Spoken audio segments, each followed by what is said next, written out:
Suzanne's Paparazzi Jewelry, 24/7 shopping available. 160920 is the code. Show her some love, like she showed us.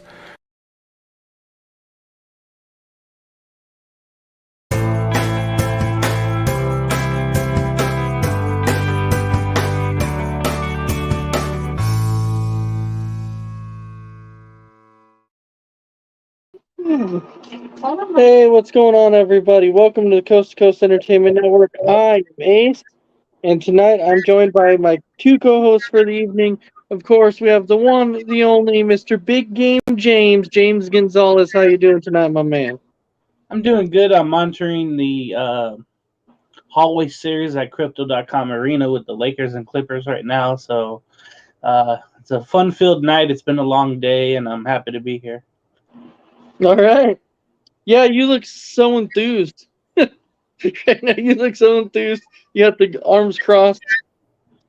I'm just waiting for the Lakers to make their run and win the game, which I hope doesn't happen. But I'm waiting for something horrible to happen. All right. Big B, how you doing tonight? Yeah, I'm doing okay. As you guys know, day off, poker night. Poker didn't go so hot, but ready to talk sports. I love it. I love it. We got some great topics for our viewers tonight, so we hope you're all looking forward to it. So I figured tonight, we would go ahead and we would start out with that first week of the MLB season, and I would say that there's actually some surprises brewing out there right now, only in the first week, but we know that when the first week happens, every year, there's always some surprises out there that, come and go throughout, especially at the beginning. There's usually that one team that really starts hot that you're like, wow, this team might actually surprise some people. Like last year, it was the Rockies who started out like really, really hot, and then they just slowly just took a nosedive.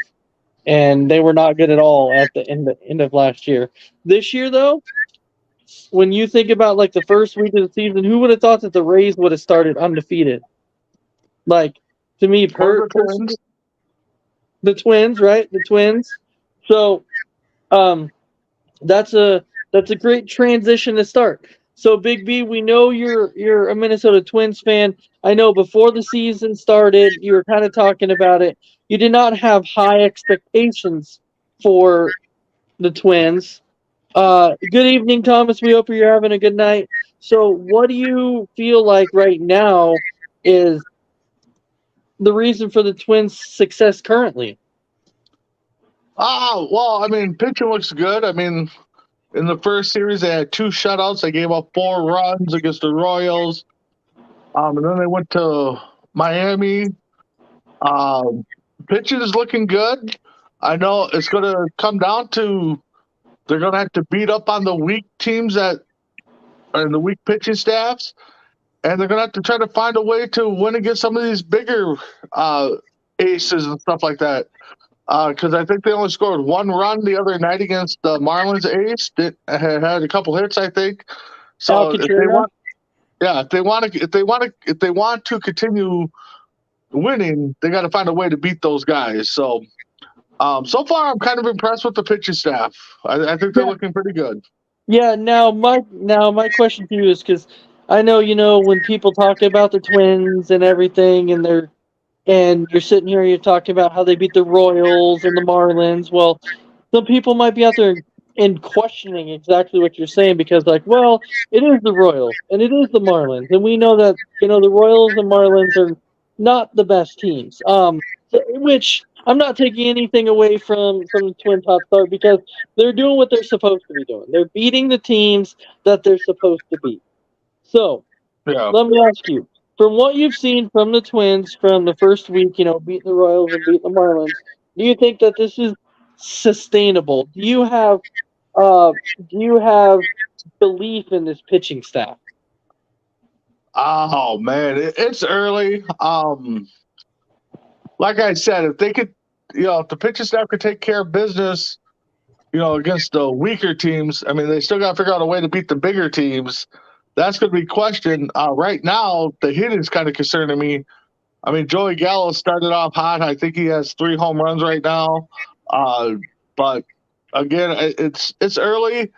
Yeah, if they keep doing what they're doing, the pitching staff, they're going to be a playoff team. But I still think it's going to come down to relief pitching and timely hitting down the run here. Yeah, and I know that was your concern Yep. before the season started. Was your concern wasn't so much maybe the hitting, but your concern was the pitching staff. Yep. And you had mentioned that. You said you did not have full belief in the pitching staff. But maybe Yeah. from what you've seen from the first week, maybe you have gained a little bit of the belief that you're thinking maybe this Twins team could make a run. Yeah, if they, like I said, they keep showing, if they can keep these games close like they have been, it'll come down to the bullpen and time of hitting. My 2 worries right now. So, All right. James, and I know the other day that, when we were in our meeting, we have another gentleman on the network that is a Marlins fan, or not a Marlins fan, a Mariners fan, and he was telling you how the Angels beat him, and you're like, yeah, but I don't get my hopes up. Don't give us too much credit now. So, what is it with your Angels? Is there a belief that you guys might be okay? No. No. Everything has to go right in order for Angels to make the wild card. You mentioned surprises though. Pittsburgh at 4-2. Mm-hmm. I think I had them as one of the surprises of the league as far as that will go. So I guess I'm happy about that. And then you mentioned about Tampa Bay. They won today, so they're 6-0. I believe they swept the Nationals. Yeah, so I'm not surprised. They have a great top of the lineup, and then they do have solid pitching. I know they're missing a guy, but that's not a surprise. With the Angels, yeah, they're 4-2. They're tied for first for whatever that means with Texas right now. They were able to take 2 out of 3 in Oakland in the first series, and then 2 out of 3 against Seattle. Ohtani was on the mound today, and he did fairly well. I think later we'll get into the mishaps he had. Yes. The unicorn, yeah, sometimes a unicorn falls asleep. It's okay. He's a unicorn. He'll bounce back, and he'll do fine. And yeah, they won 4-3 today. Ohtani went 6 innings. He gave up just 1 earned run.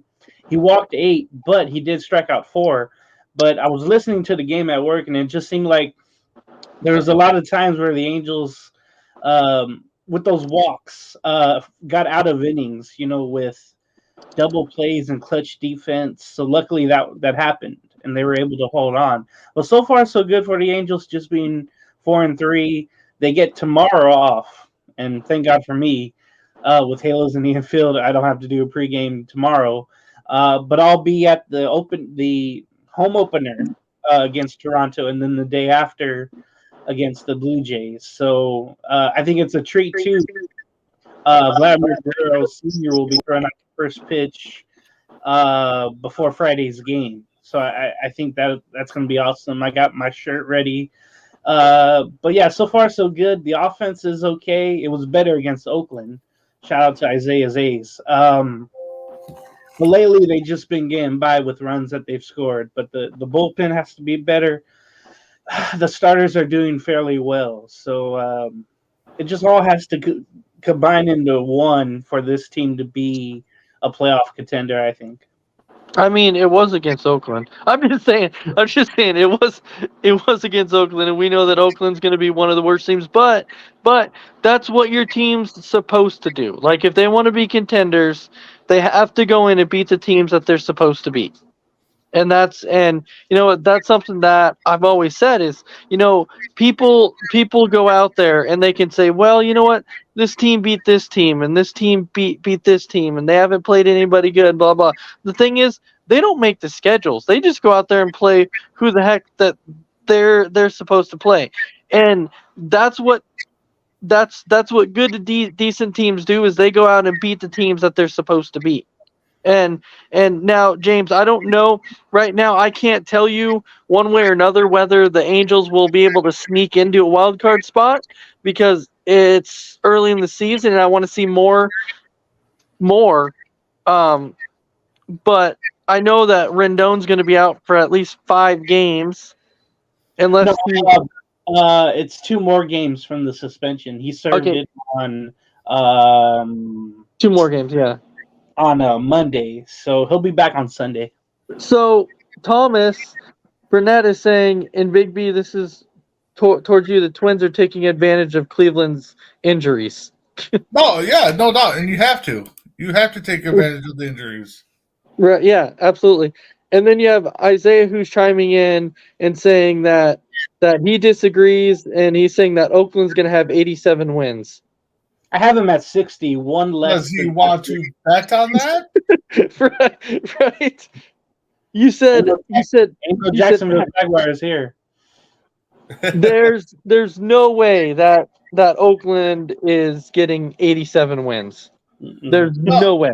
I don't think so either, but I think they're going to make their games tough and close, because what does Oakland have to lose? Nothing. Their team's leaving.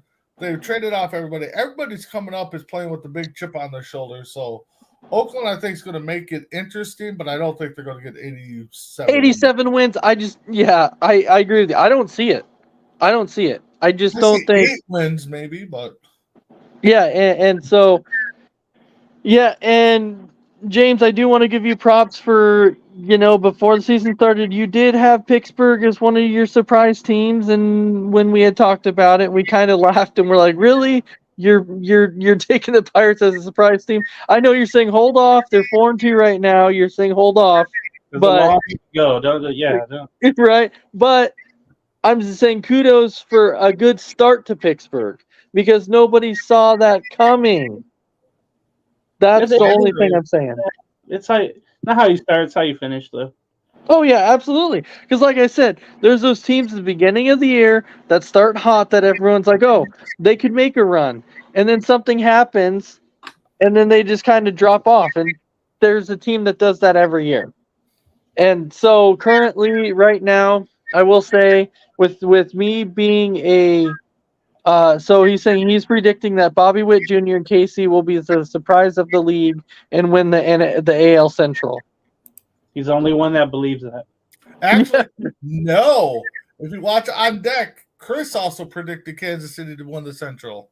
Really? I'd rather hear Chris than Isaiah. I would too.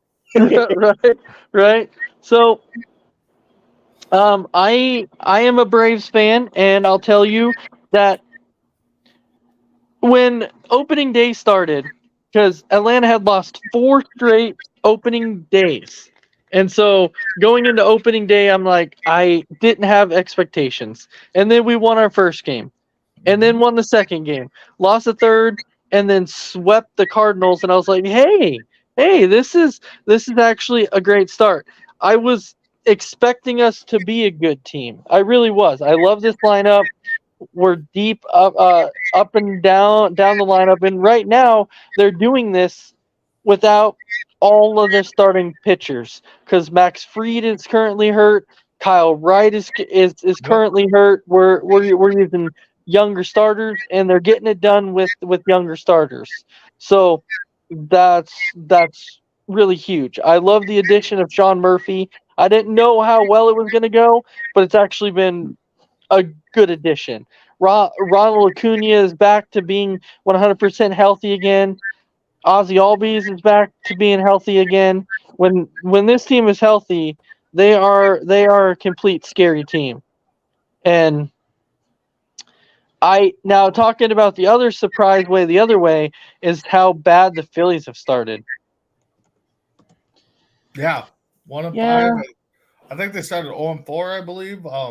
They started 0-4, and I think they're like 1-6 now or something. Okay, Like, ESPN has them at 1-5 right now, but okay, yeah, they're 1-5. Yeah, I Yeah, mean, but they've had injuries. Hoskins is out. Harper will be out with the Tommy John surgery until July. I wasn't really expecting much from them anyway. Usually you get a World Series appearance and then you have a downfall unless you're Houston. yeah. yeah.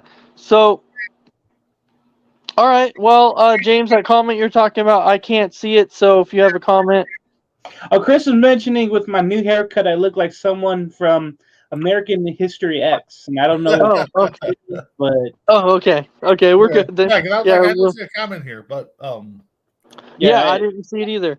Okay, so moving on to our next topic, we know that the other day with Joel Embiid's 52 point performance, and we had kind of talked about MVP a little bit halfway through the season or whatever. So with that 52-point performance the other day, Doc Rivers said it too. Like he said, "Hey, you kind of have to give it to Joel Embiid because of how good he's been playing." So, James, I'll start with you on this one. Do you believe that right now that Joel Embiid is the MVP? I'm just looking at his scores lately, his points per game or whatever the case is. So he scored 52 against Boston, and they held on, and that was a big key game in that Eastern Conference at the top there. That's a huge game. And he also poured in, 13 rebounds, 6 assists. Yeah. He scored 28, 25, 25. For some reason, he didn't play against Denver. I think he had soreness. And that Denver, of course, has Jokic, which is the main competitor to Embiid for the MVP race this year. The Joker. Right. And then he had 28 before that. Against the Warriors, he had 46. And then 37 against Chicago, 31 against Indiana. This guy's coming on at the right time that you need to be in order to be an MVP candidate and, one of the two mentioned. He wasn't starting to. And then, he's just been great ever since. And I think he realizes the pressure that he's getting from the media, especially Charles Barkley and the TNT crew, especially Shaq and Chuck. But now, hey, he's doing great, and it's at the right time. When the MVP thing happens every year, it always goes in stages. Like you have someone coming out like Jason Tatum in the beginning of the season. Okay, he's the MVP. And then remember a couple months ago, for a while, was Jokic. And now you have Embiid. So it goes in stages, and they usually go with the last one remaining from the regular season. I wish it wasn't a regular season award. I wish it was, after the season. Yeah. I think that would be easier to tell who really means more to a team. But right now, I guess you have to give it to Embiid just because, hey, they're right at the top, the Sixers in the Eastern Conference standings. Denver has really fallen off. They lost to some horrible teams. They lost to the Spurs pretty bad. So you can't do that. And you can't consider yourself the MVP, I think, if you lose to a really bad team. The Sixers have not done that. They've been hot as of late. And then they beat their competitor against Boston. So, yeah, I'm going to give it to Embiid just for right now, unless Jokic just breaks out like Wilt Chamberlain in 1962 and goes crazy. But right now, I'm going to go Embiid. Yeah, which, you know what? That was that point you made, because if you would have asked me, at the beginning of the season for like the first several months, I would have told you the MVP was Tatum, because Tatum was playing freaking ridiculous, and everybody was like, "It's Tatum, it's Tatum, it's Tatum," and then yet again, halfway through the season, who's that guy? The Joker, man. He started catching fire, and then everyone's like, "Oh, the Joker's gonna get it again," and it was right there. Now, I still don't want to count the Joker out, but it's like you said, when you lose to certain teams, it really hurts it. Mm-hmm. And so I'm not saying that the Joker can't win it, but if you were to ask me my top three currently, I would say it's probably it's Tatum, Joker, and Embiid. And so right now, if I was to say anybody, I would definitely go with Embiid. However, and I might get a lot of flack from this also, but you can't count out Giannis either. Giannis is there too. Look at what he's done with the Bucks again. You know, Giannis is that guy that it's like he's gonna be there every year. That as long as he's healthy, you can put him in the MVP conversation every single year. So Big B, do you feel like that currently right now Joel Embiid is the MVP? As long as we're not talking LeBron James being MVP, I could care less who the MVP is. But overall, yeah, I mean, Embiid, he's finally putting it together. He's getting hot at the right time, like James said. I guess the only thing that's stopping him is himself right now, but I don't see how it could be anybody else unless Tatum. Well, there's 2 games left. So Tatum can't. Nobody can get the number 1 seed in the Eastern Conference. So, yeah, I guess it's Embiid's to lose. I don't know how he would lose it, but I mean, unless Tatum just outperforms in the last couple games here. I don't even know if they have a face-to-face. I don't even know what the last 2 games are, even if they play each other. But, yeah, I kind of wish it was a end of the season award instead of just regular season because a lot of things happen in the playoffs. But, again, we'll see. But, yeah, it's Embiid's to lose, I believe. Yeah, and that has been, a debate for a while when you talk about MVP. That's been a big debate on, whether or not they should roll it over to the playoffs also, because it's supposed to be, the most valuable player. But the only problem is let's say this, you might have that one guy who dominates the regular season, but everybody around him is not very good. Yep. And because he doesn't make the playoffs, you're going to say, okay, he should not win MVP because his team doesn't make the playoffs. Yep. That's where it's kind of hard, because if the guy earns it, I think he should be the MVP. And yes, Thomas, I do agree with you. We don't talk about that man on the show. Yeah, we try not to. Yeah, we try to stay away from that guy on the show. And no, he never sleeps. Okay, so all right. Yeah. So we're kind of all in agreement right now that it's Embiid for MVP. Mm-hmm. All right. So our next one, I want to throw this out there. It's a little bit of soccer, and we're talking about Lionel Messi and Pierre Saint-Germain. Can you believe that? And I get it. It comes with the territory. I do. But Pierre Saint-Germain has really struggled over their last several games. They have lost to Real Madrid, which they never should have lost that game. That should have been a game that they definitely should have won. But at what point, like when you're a player and you've done so much for the sport of soccer, and your fans are coming out and booing you, I know a lot of people will tell you that's part of the territory, which I guess in a way it is. But Big B, like, I'll start with you. This is Lionel Messi, and this guy's basically a legend in soccer when you think about it. So, I mean, do you think it's right that he basically takes a soccer team that's a big unknown soccer team of Pierre Saint-Germain, and he puts him on the map just because of who he is, and the fans want to disrespect him and boo him on the soccer field?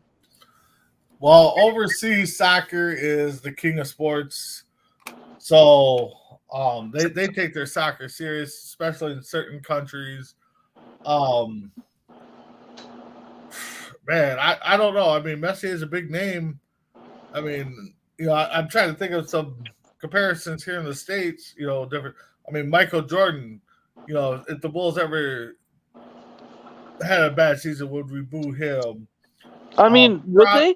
LeBron gets booed a little bit. But even in a baseball sense, I mean, I hate to go back to the Angels, but I mean, if Otani started having a bad season or Trout, would they start booing them?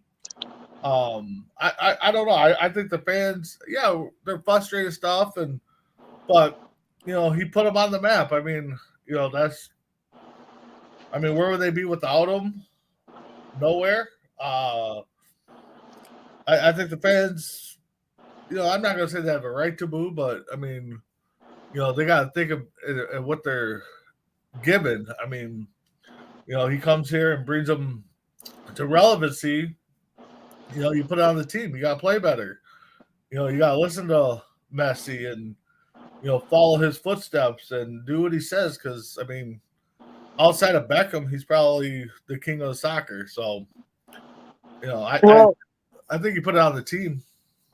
Not just Messi. And Christian Ronaldo's out there. He's another one that you could put up. But you've never heard about his fans booing him.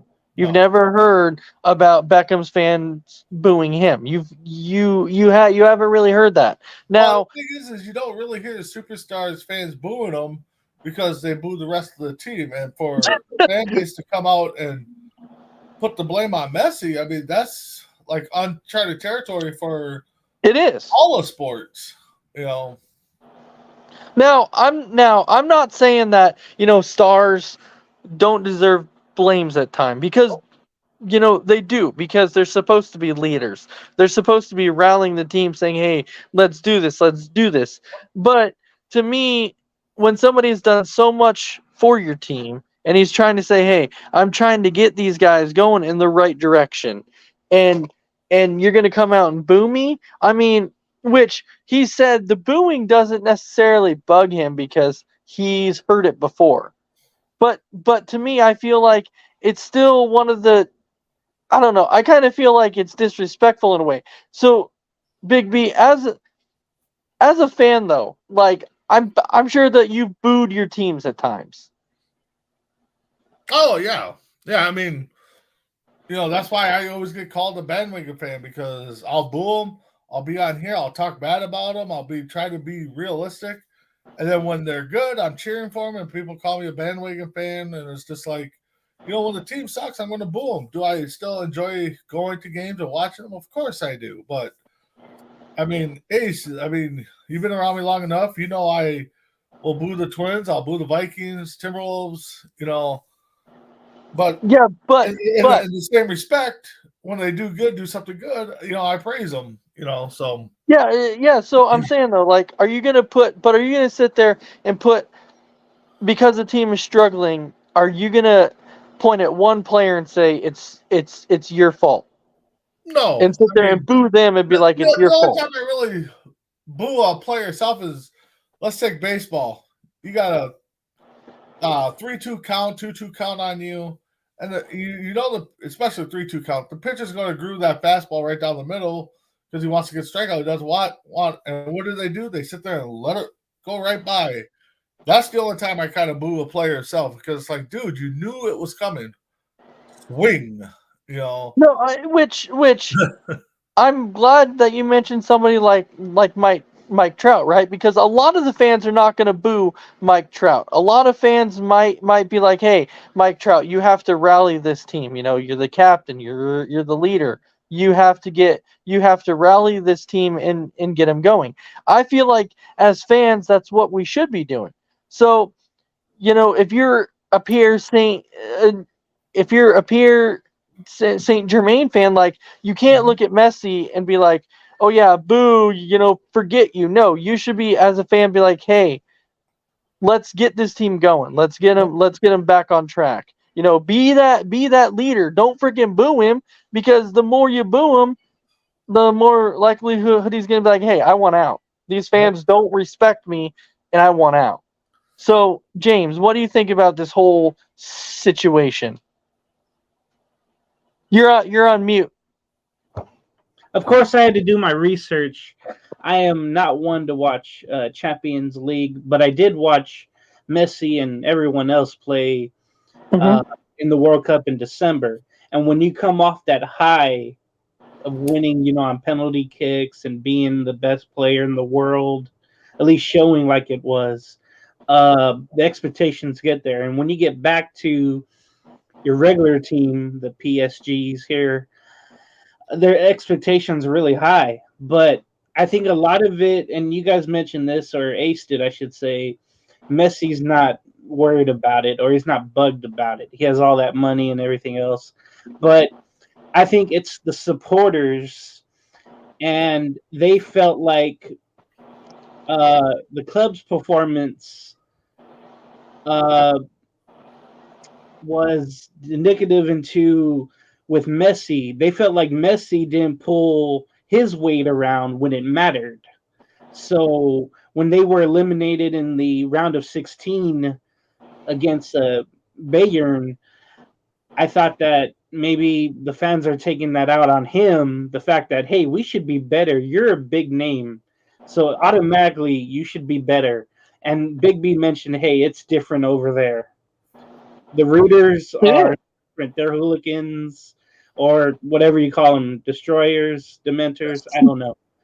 It's way different than MLS soccer, in NWS, whatever. It's way different than over here. Now, I felt this way definitely about Albert Pujols when he was an Angel. I know Big B was mentioning, Michael Jordan. I don't think Michael could ever get booed. I think probably he could drop a spoon and we'll get cheered for that. I imagine in Chicago. Right. No way that Michael Jordan would ever get booed.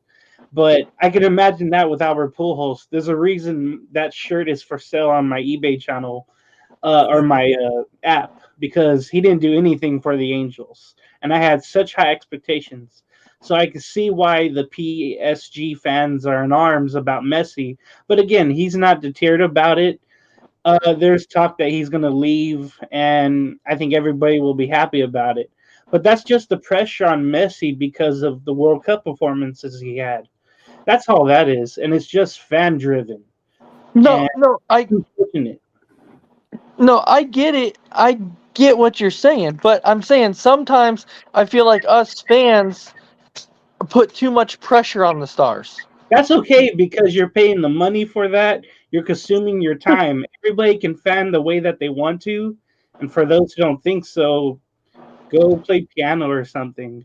No, I'm not saying that we can't do that because we put out money for it. But what I'm saying is sometimes I think we expect too much. Well, with this situation with Messi, he just won the World Cup for his country. You expect that if you're paying good money, if you're a supporter, if you're a rooter, you expect that here. That's why it's a trigger point with me and Albert Pujols. It's the same thing almost because he won twice with St. Louis, but he deteriorated right away with the Angels, other from 2015.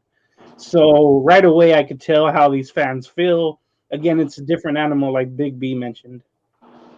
It is. It's completely different. And I know that.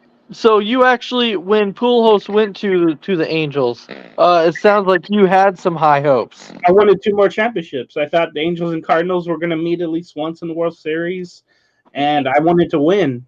And look at where I am now. I'm wasting 2, great players in their time. Well, I'm not. The other people are. And the fans are. So, right. Yeah. I mean, I know it's all just a weird situation, but it's kind of a person's perspective about it. Because I get, he won the World Cup for his country, and so there was a lot of high expectations going in. That it hasn't lived up to the expectations that people were expecting, and so they kind of put blame on him. And he has big shoulders, so he can handle it, But in the end, he'll end up leaving, and that's pretty much just what it is. He'll go elsewhere. And you see it all the time. You see people leave because of maybe reasons like that. Anyway, going into our next topic, well, we have a comment here. Everyone thought the Angels were going to win some championships with Pujols and Trout. Exactly. And They look did. at where I am now. Right? I mean, for a while you had Hamilton there. You had Don't remind me of that crap. Oh, that was instantly going to be. Hey, we're going to be the best offense in the world. We have everything going for us. so. Before we move on to our next topic, with James, with you being an Angels fan, I was going to ask you this the other day because I wanted to get your thoughts on this. I wanted to get your thoughts on the Rendon situation. Do you feel like Rendon went way too far with it, and that there should have been more discipline than what he got? Well, I'm not going to be biased. First of all, that's the main thing. There's a huge story to this because Rendon hasn't pulled his weight like Messi has, I guess. The expectations are lesser for sure. Mm-hmm. But you remember last year he got into that brawl. Well, he didn't, but the Angels and Mariners brawled, and Yeah. he slapped a player with not with his cast, but with his other hand.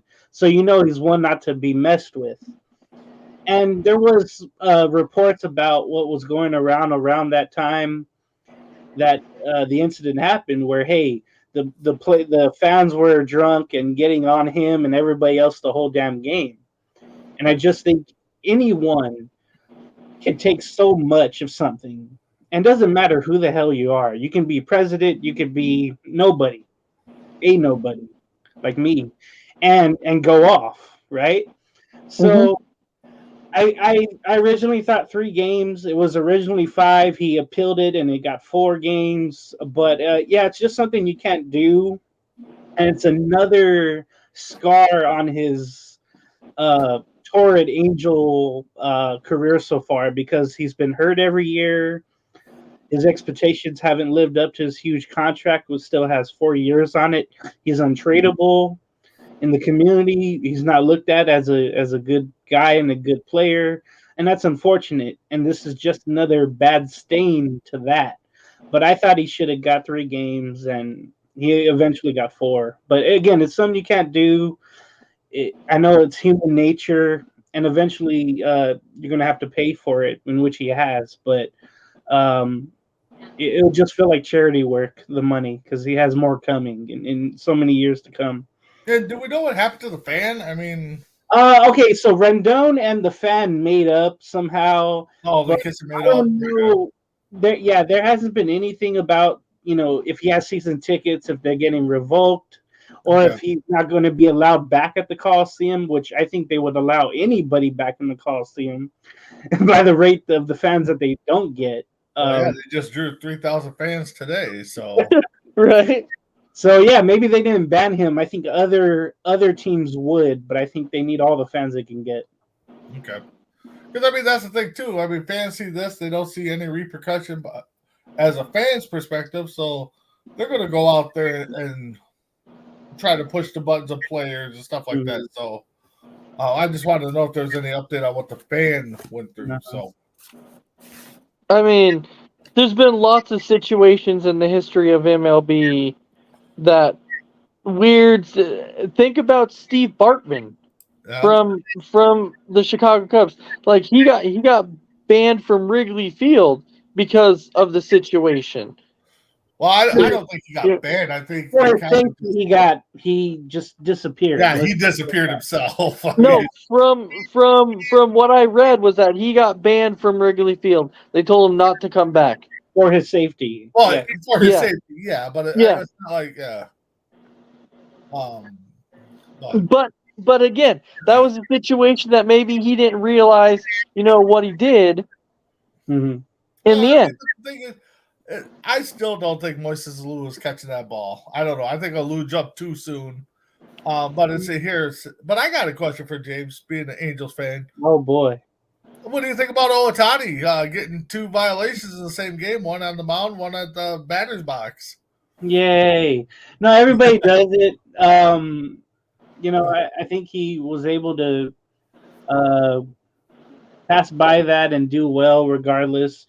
He's going to be a free agent. He's going to make a lot of money. A lot of stars are getting these violations. Machado was thrown out, by the way, of a game the Yeah. day before because of this. And Machado, he's a hothead. But I look at this. I'm not saying this because this guy's jersey is right here, but he went over to the umpire when they were checking his fingers, which I still find just terrible. After every inning you pitch, he went over and he brought the translator over to say, "Hey, what did I do wrong? Let's make this work. Let's see what I did wrong." And he was explaining something, and I had 1 second to go. He went about it the right way, at least, not like Machado and others that will get pissed off by it. So at least there was that. But yeah, it shows that everybody's human. It can happen to anyone. But it shows you too. Not only is he a pitcher, he's a batter. So yes, he's the only one that can get a clock violation from the mound and being a batter at the same time in the same game, or in the same game, I should say. So at least he has that distinction to go. So Ishmael said, of course they will let anyone at the Coliseum. Heck, they let Isaiah back even though he rants and rips apart the A's every single game. And The they other paid day, him. he said the whole bullpen needs to be traded to Dunkin' Donuts. Yeah. What? Yeah, that kid, I tell you. Right? But Anyway. Thomas is, he's right. Machado got the first violation first spring training game. And Yeah. Machado's even come out and goes, I expect more of that because of the way I present myself in the batter's box. So he said it won't be the first, won't be the last. And I think he's the first one just a couple days ago. Or He got even today. Did Yeah. he get called for a third strike because he wasn't ready? Right. And Yeah. get ejected. He's the first one for it to get ejected. He's the first one. Yeah. Rafael Devers had the first one on opening day for a strike 3 call against Baltimore. And that was just because I was watching that game. I was like, what the hell's going on? No, don't tell me that happened on a strike 3. And they were threatening too, did the Red Sox. So Well, let's wait and see what happens when it happens in a meaningful game late in the season. Yeah.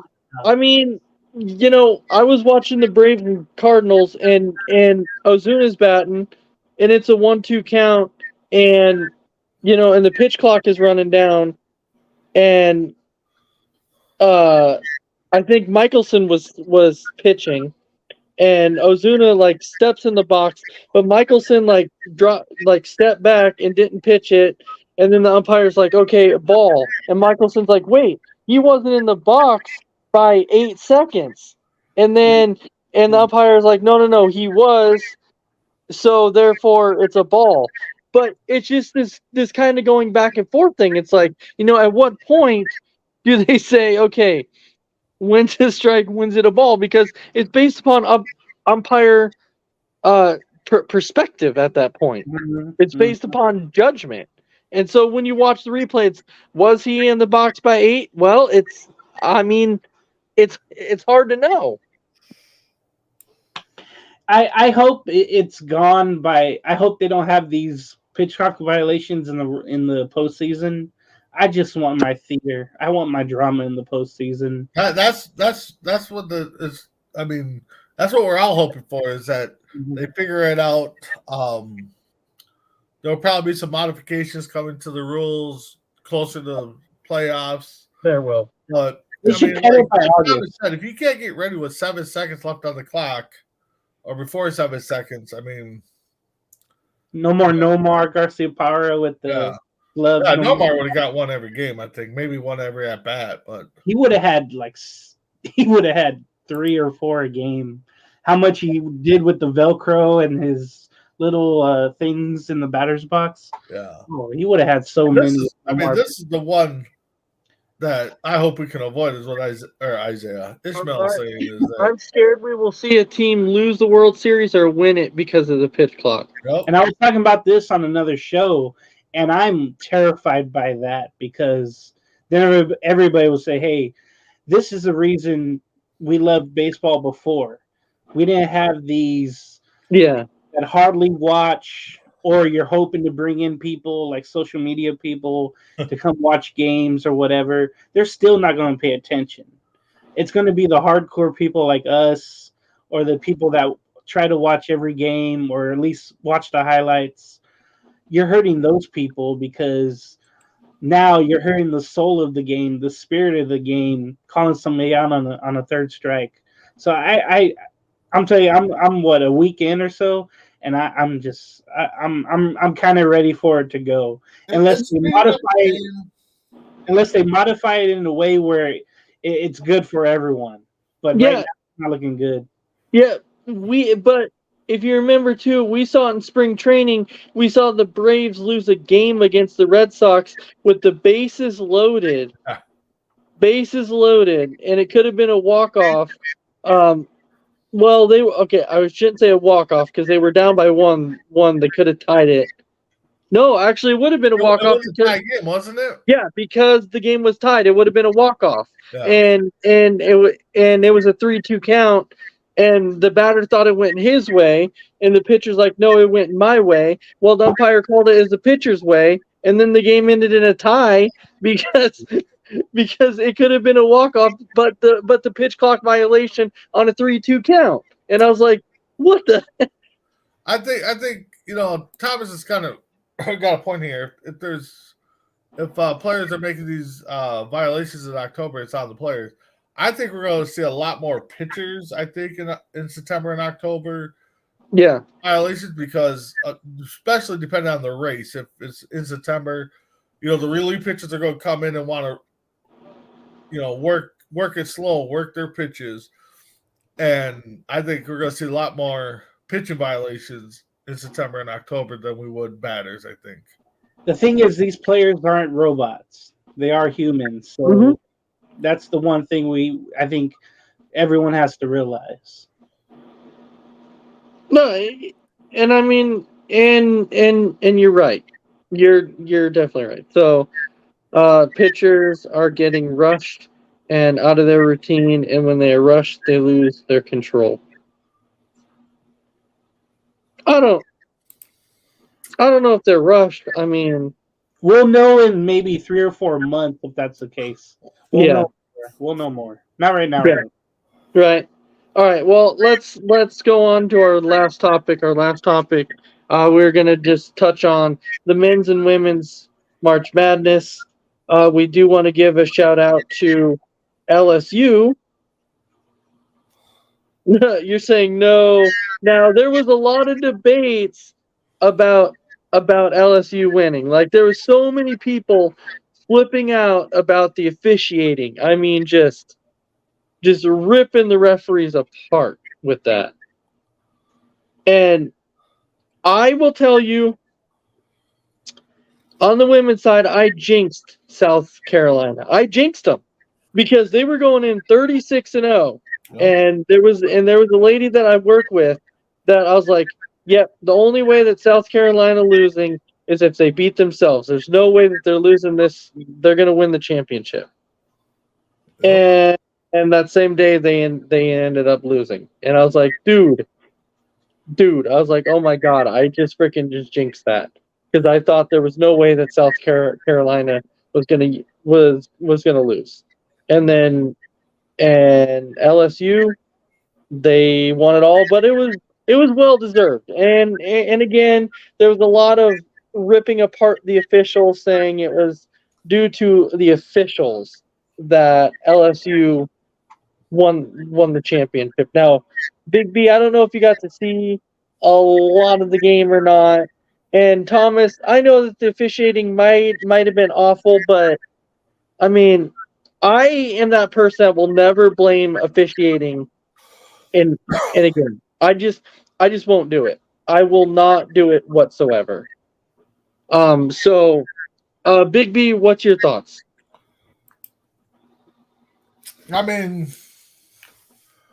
yeah, I mean, I didn't see much of the game. Heard a lot of reports that the officiating was bad. But again, like we said before, Ace, like you said just a little bit ago, we don't blame officiating.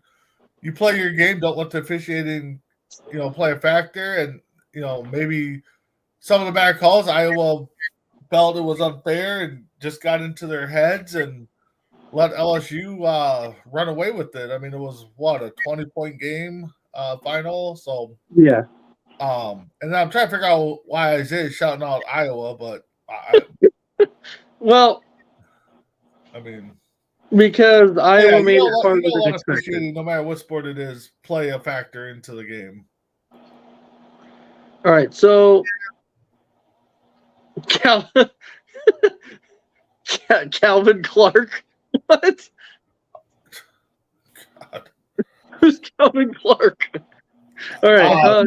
Let's play for Isaiah's Iowa team. I don't know, because I think he's talking about Clark, Catlin, Kaitlin. Clark? Yeah, it's Yeah. Catlin. Yeah. It's not Calvin. But anyways, James, what's your thoughts? Well, other from the officiating, I feel like in college they should adapt the rule in the NBA where it's 6 fouls and you're disqualified instead of 5. I think the action is faster in college. Mhm. You know, players get faster, get stronger, more things happen. So I would like to see that, because I know the Iowa bigs got in foul trouble quickly in that game. Mhm. Clark did as well. So right there, that hindered their chance to get on a good run, and LSU went on, and they kept going on. And then I not only from that, I think they found the best way to beat Clark, and I was really rooting for Iowa because I love the coach at LSU, Kim Moakley. She was the highly successful coach at Baylor. I love the way she is. She's down south. She's real. She's raw. She's not gonna, tell you anything fake. So I really enjoy that. Um, but the Angel Reese, whatever her name is, her actions, her words after the game and during the game, I just don't find that respectful at all to her opponents and everybody else. It's just not the way to be, but that shows who she is, and she's an awful person for that. But Caitlin Clark, to her, congratulations. She had a great year. She was player of the year. She was the best, and they kept saying this at the men's tournament, at the Final Four pregame show. They were saying Caitlin Clark was the best player, men's or women, the whole year, and I think that's great to see because we're always talking about equality in sports and everything else. There's thought, hey, Caitlin Clark can easily defeat anyone in the NCAA in the men's, on one or whatever. So I don't know to believe that, but I hope that's true. We'll never see it, but I think that's awesome. So again, shout out Kim Moakley, the coach, flamboyant as hell, just like her outfits. She deserved that after a couple years of underachieving at LSU, and the expectations, just like we talked about Messi, were there with Moakley at LSU coming from Baylor. And she finally got back up to the mountaintop, and she should certainly enjoy the view. Yeah, which I will tell you that's normally I am one that because I'm a Badger fan, that normally I would not root for a team like Iowa. I normally would not, but in this game I might have caught myself rooting for Iowa just a little bit because I thought that Iowa definitely deserved it. But James, going back to what you were saying about the sportsmanship, at the end there was not a lot of sportsmanship, and that's what yeah, exactly. I To me, there's no place for that in sports. You know, you're showing up your team, and I know some people will disagree and say, "Hey, it's completely okay." I'm like, no, it's not. You don't need to go out there and show up the other team. There's it. I I know you went out there and you dominated. I get it. It wasn't close, but it doesn't matter. It doesn't matter. They were. I can't say they were lucky to be there. I can't say that, but still, you got to have true sportsmanship. So, Big B, I know that you never really touched on that. So, you think that was a little over the top? Uh, yeah, I mean, I was always taught, always act like you've been there before. I mean, yeah, there's part of the games where, you probably do want to lash out and, because they're chirping at you, you're chirping back a little bit, but, always act like you're there. You've been there before. That's the big thing, especially in college sports, high school, the pro level, they should still do it because they're, idolized by a lot of younger kids and stuff. But, you should always practice like you've been there before. I mean, you have to think at a college level, when you do this stuff at a college level, you're trying to go into pros, right? So, pros, the professional teams look at this and they will look at that and they will see how are you acting? Are you showing sportsmanship? Are you doing what you're supposed to be doing? If not, teams will frown on that, and teams will look at that and say maybe the demeanor isn't quite right. Yep. Something needs to change, and your draft stock can drop a lot just because of things like that. And people may disagree, but it's the truth. You see draft people's you see their stock drop just because of little things like that, because they come out and say, well, their attitude wasn't the best in college, they did this in college. It drops just based off of those things. It drops. Now, I will say on the men's side really quick, just to wrap this up, I personally caught myself rooting for Princeton. I did, because it would have been a great story. I was out there going, "Go Princeton!" I was rooting so hard for them, but once they got to the Sweet 16, I'm like, I don't know. It just wasn't in the cards, but it was right there. It was right there. But kudos to Princeton.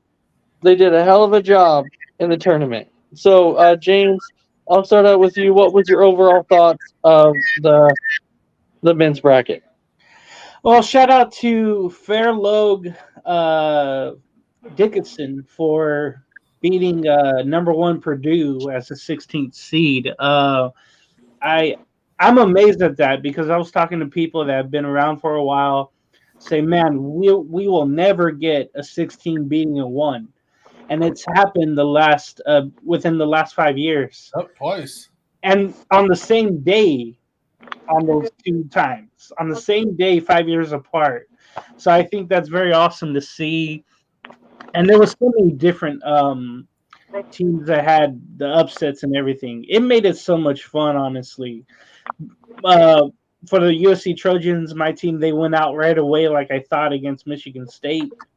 Locally, San Diego State, to make the run that they did all the way to the final game, it was absolutely unbelievable, because they've never been to the Elite Eight or Final Four, for that matter. Yep.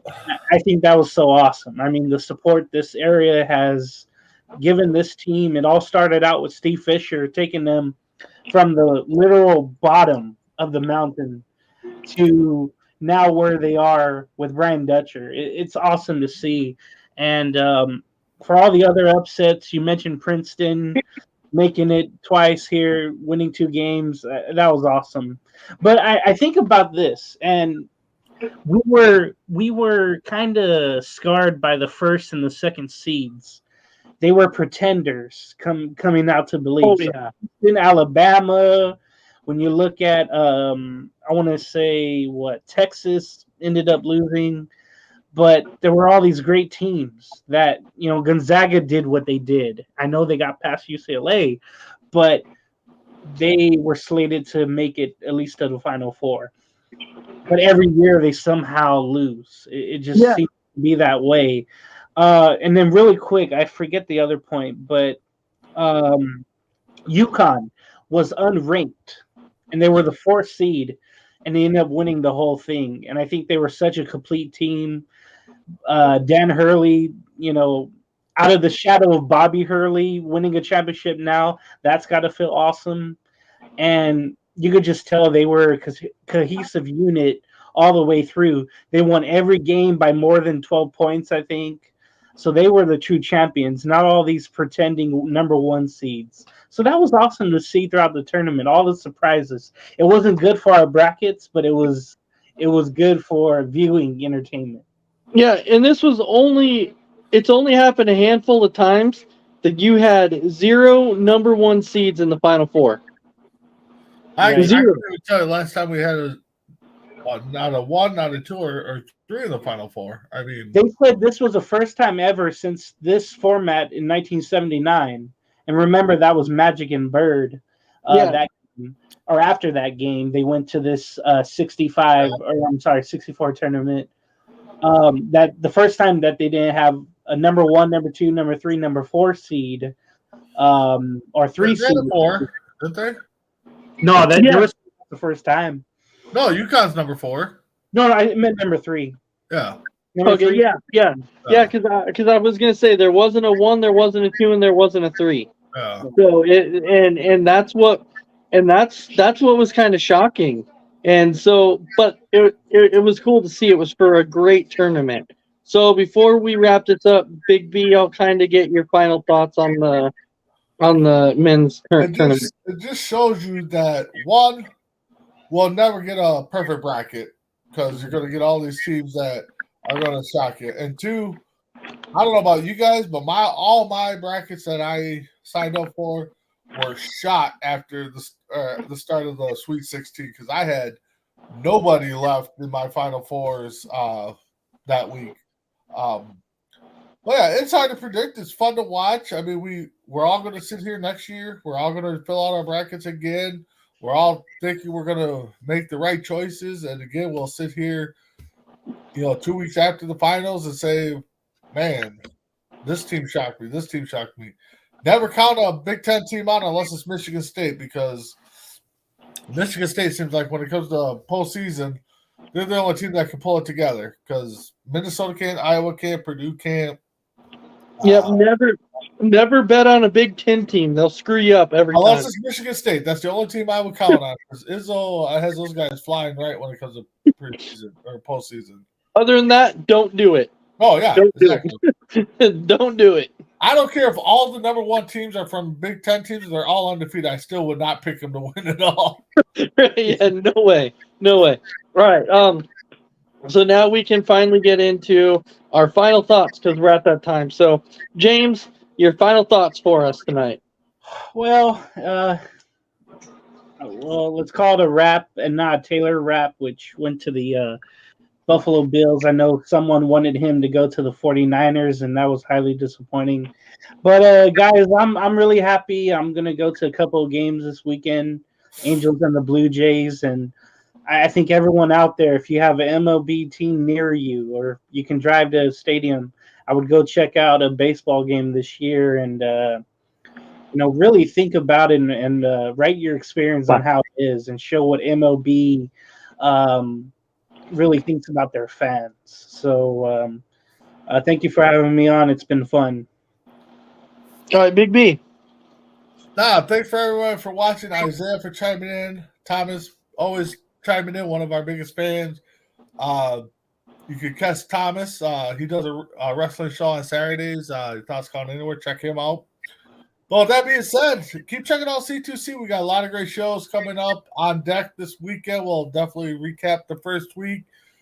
And then the Sunday before the draft, the 22nd, I think it is, Morning Tailgate will be on to preview the draft. And then the following week, we'll be there to recap it, see how our teams do.